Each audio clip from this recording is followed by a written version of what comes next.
Ik ben Roeland van der Kleij. Ik woon in Hoek, Mauritsfort. En ik ben kunstenaar, schilder van beroep. En wanneer besloot je om kunstenaar te worden? Er is niet echt een moment te duiden wanneer ik besloot om kunstenaar te worden. Ik denk dat het wel op het moment was dat ik in Amsterdam rondliep met mijn ouders en mijn broertje. Toen was ik een jaar of 8 of 10, ik weet het niet meer precies. Toen gingen we naar een tentoonstelling van Karel Willink. En een van de schilderijen die mij meteen enorm aansprak, dat was het schilderij wat hij maakte van Mathilde met het parelhersje. Dat is een heel beroemd schilderij wat zij later nog kapot gesneden heeft, maar dat is een verhaal apart. En toen ik dat zag, toen dacht ik ineens van, dat wil ik ook. Dat moet ik ook kunnen. En ik ging aan de slag. En zo begon eigenlijk een hele carrière in het realisme. Maar je bent toen naar de kunstacademie gegaan? Ja, En, in 1979. en daar was niet zoveel aandacht voor realisme? Ik kreeg te horen dat ik niet op realisme af kon studeren. Abstractie was op dat moment wat de klok sloeg. Je kon niet iets anders gaan doen, dus ik wilde realistisch gaan schilderen. Dat botste meteen met de docent, want die hadden zoiets van ja, we gaan geen nieuwe Rembrandtjes opleiden. Met andere woorden, ik heb daar 3,5 maand op gezeten en toen heb ik het wel gezien. En toen ben ik dus er vanaf gestapt en mijn weg zelf gevonden. Ik ben portretten gaan schilderen. Om het te leren ook. Ja, ik vind dat het realisme is een vorm van kunst die heel breed toegankelijk is. Bijvoorbeeld abstractie is dat niet. Een abstract schilderij is voor heel veel mensen ontoegankelijk. En wat mijn idee was, om zo'n breed mogelijke groep te interesseren voor mijn werk. Dus automatisch ging ik verder in het realisme. Het was ook hetgeen wat mij het meest aansprak. Van alle vormen van schilderkunst. En hoe lang schilder je al? Vanaf mijn 2e jaar. Zo. Het is echt waar. Mijn ouders hebben nog een keer een tekening bewaard die ik toen maakte. En eigenlijk vanuit die tijd ben ik altijd aan het tekenen geweest. En ik denk dat heel veel kinderen dat doen. En op een gegeven moment laten kinderen dat spoor los en gaan een vak leren en gaan iets anders doen. Maar ik bleef daarin hangen. En om de een of andere reden was voor mij dat na verloop van jaren duidelijk dat ik daarmee verder moest. Dus ik moest het echt zelf uit gaan vinden. Ik had geen leermeester die mij vertelde hoe dat moest. Dat moest ik allemaal zelf ontdekken.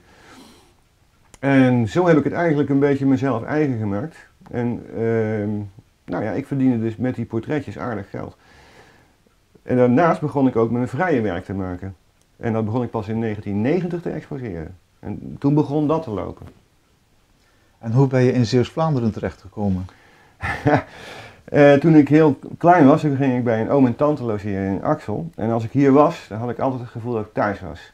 En dat kan ik niet verklaren, want ik ben hier niet geboren. Maar dat gevoel heb ik altijd gehad en dat heb ik nog steeds. Dus toen ik op een gegeven moment de keuze moest maken om een huis te gaan kopen, wilde ik een klein huisje hebben.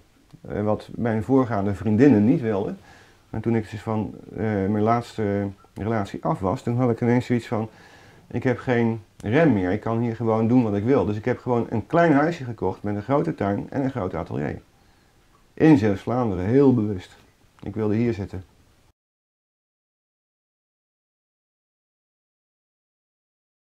Ja, nou ja, het Mathilde-project, het gaat over Mathilde Willink uiteraard. Iedereen hier in Zeeuws-Vlaanderen weet dat wel. En in 2016, toen schreef Lisette de Zoete, het boek, het ontbrekende deel van de biografie eigenlijk van Mathilde Willink.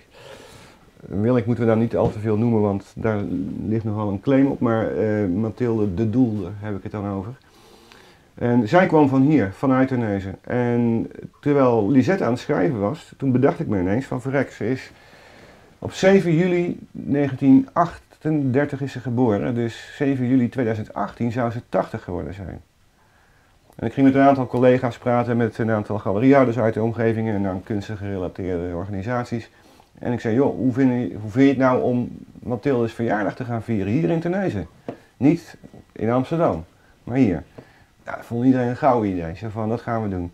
En zo ontstond er een heel plan van, wat gaan we dan doen? Ja, we gaan iets doen met mode, we gaan iets doen met kunst, we gaan iets met extravaganza gaan we doen. En er moet iets bijzonders zijn. En toen dacht ik ineens van, nou, ik weet het wel. Er moet een drieluik komen van Mathilde. Een drieluik over haar leven, wat hier in Terneuzen altijd en eeuwig blijft staan. Dus dat moet een plek voor gevonden worden. Mensen uit Amsterdam kunnen dan bij wijze van spreken, als ze dat willen zien, naar Terneuzen komen. En hier gaan kijken naar het drieluik van Mathilde. Waarom was zij zo bijzonder? Het bijzondere aan Mathilde was dat zij eigenlijk al heel jong tot de slotsom kwam dat zij dus overal bovenuit wilde steken. En dat uitte zich in kleding, in gedrag, in make-up. Het was een opvallende meid toen al. Hè. Dus dat hoor je ook van de mensen die haar gekend hebben. Die zeiden ook al van, er was toen al echt een heel duidelijke lijn te vinden van, die gaat het hier niet lang uithouden. En dat was ook het geval, want ze kon hier eigenlijk met haar verhaal niet verder. En er heerste hier een redelijke gezapigheid. Het was de mentaliteit die er nog steeds heerst van, doe maar gewoon, dan doe je al gek genoeg. Dat was voor haar eigenlijk een beetje de limit. Ze kon niet verder, dus die keek naar Amsterdam en daar kon ze wel verder met al haar ideeën. Dus ze vertrok naar Amsterdam, niet wetende met wie ze in aanraking zou komen. En toen gebeurde er iets bijzonders. Er ontstond een soort chemie tussen Karel Willink, die ze ontmoette daar, waar ze later mee ging trouwen, en met Fong Leng. Fong Leng is de kunstenares die onder andere toen al die jurken voor Mathilde maakt, wat je overigens geen jurken mag noemen, want dat zijn kunstwerken. Die drie samen, dat was een soort artistieke heilige drie-eenheid. En er gebeurde iets in Amsterdam. En heel Nederland keek daarnaar. Dus Mathilde was ineens een bekende Nederlander. Dat had ze dus nooit geworden als ze hier was blijven zitten, dat snap je. Maar ja, het liep allemaal niet helemaal volgens plan. Mathilde is heel ongelukkig aan haar einde gekomen. Ze is, waarschijnlijk heeft ze zelfmoord gepleegd, maar het zou ook een moord kunnen zijn, dat weten we niet. En er zijn allerlei gissingen, er zijn allerlei complottheorieën omheen ontstaan. Ze is wel een icoon geworden. Dus je kunt er niet omheen, zoals een van de bekendste Nederlanders in die tijd. In de loop der jaren is dat gewoon helemaal vergeten. Dus vandaar dat jongeren ook helemaal niet weten wie Mathilde Willink is. Terwijl ze dat eigenlijk wel horen te weten, want het is een super interessant mens. Dat drieluik, dat worden dus 3 schilderijen. De middelste schilderij is inmiddels klaar. De andere 2 schilderijen ben ik nog aan bezig. En dat wordt een altaarstuk. Daar heb ik bewust voor gekozen, want het is voor Mathilde's 80ste verjaardag. En Mathilde die moest je op haar verjaardag niet aankomen zetten met een bosje bloem, want dat flikkerde dus in de gracht. Het moest groot zijn. Dus zij krijgt van mij een instrument ter verering.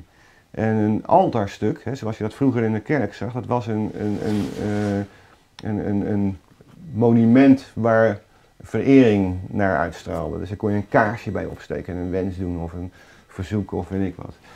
Ik vond het heel leuk om Mathilde zo'n altaarstuk te geven voor haar 80ste verjaardag. En dat ben ik aan het maken. Dus ik ga niet alleen een 3-tal schilderijen maken met lijsten, maar er komt nog een heel monumentaal bouwwerk omheen te zitten van hout. Zoals je dat vroeger dan in de kerk zag. Zouden we daar eens naar mogen kijken? Tuurlijk, ja. Dan gaan we even naar de werkplaats. Ja, nou, kom op. Dan gaan we koffie mee. Dan gaan we kijken. We zijn nu in de werkplaats en kun je iets vertellen over de drieluik waar je mee bezig bent? Ja, zoals ik al vertelde, hebben we dus een middenpaneel wat al klaar is. Linker en rechterpaneel moeten nog gedaan worden, maar dit geeft een beetje aan hoe groot het schilderij wordt. In totaal 3,5 meter breed en met het altaarstuk erbij gemeten 4,5 meter hoog. Dat is een enorm meubelstuk, zeg maar, waar dit ingepast wordt. Links krijg je Mathilde te zien op heel jeugdige leeftijd, een jaar of 5, 6, met een lappenpop in de hand, want die had zij. Maar in die lappenpop kun je eigenlijk al zien waar ze naartoe wil. Dat is eigenlijk Mathilde. En op de achtergrond zie je klederdrachtpoppen staan, die aan het toekijken zijn. En Axelse dracht uiteraard voorop, hè, want dat is voor ons belangrijk. Als het ware een zwijgende massa die zich eigenlijk afvraagt wat Mathilde aan het doen is. Het middelste schilderij gaat ze dus kijken naar Amsterdam. Ze gaat de stad verlaten, ze heeft een koffer bij zich. De raaf die kondigt het nieuwe leven aan, nieuwe avonturen, maar ook de dood. En de klaprozen, dat waren lievelingsbloemen van Mathilde en heel cynisch eigenlijk ook symbolisch voor neergang.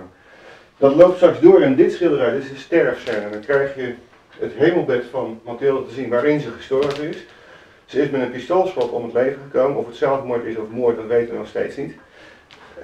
Ik laat het bloedspoor wat je op dat kussen ziet lopen, doorlopen in de klaprozen van dit schilderij. En ik laat haar opstijgen, zoals je het in oude meesterwerken wel zag dat iemand dan verhees naar, verzin het zelf maar. En hier heb je dus in 3 fases het hele leven van Mathilde. Dus het moment dat zij ontdekt dat zij dus niet verder kan in Terneuzen. Het moment dat zij dus Terneuzen verlaat. En het moment dat ze in Amsterdam sterft.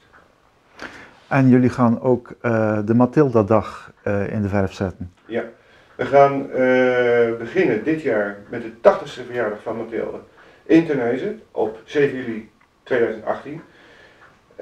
In 1 dag gaan we dus een hele hoop dingen doen. We gaan het drieluik onthullen. We gaan een tentoonstelling houden bij lokaal 54 in de Nieuwstraat. We gaan een tentoonstelling houden bij Andrea Jansen in het Nationaalplein. Het Scheldetheater is erbij betrokken. Daar is eigenlijk een beetje alles op geconcentreerd. Er is een modespektakel en kunst en extravaganza en noem maar op. Vervolgens gaan we het volgend jaar proberen het Mathildeplein van de grond te krijgen. Dat is een stukje grond aan de Schelderdijk, relaterend aan dit werk, waarbij Mathilde naar Amsterdam kijkt. Er moet een beeld komen te staan. Het eerste wat we willen gaan doen, dus volgend jaar, is proberen dat plein te realiseren. En het jaar daarop willen we proberen om een levensgroot beeld van Mathilde te krijgen op de Schelderdijk richting Amsterdam kijkend. En waar kunnen mensen terecht als ze nog meer informatie willen? www.mathildedagterneuzen.nl. Bedankt voor de informatie. Graag gedaan. En nog veel succes. Dank je.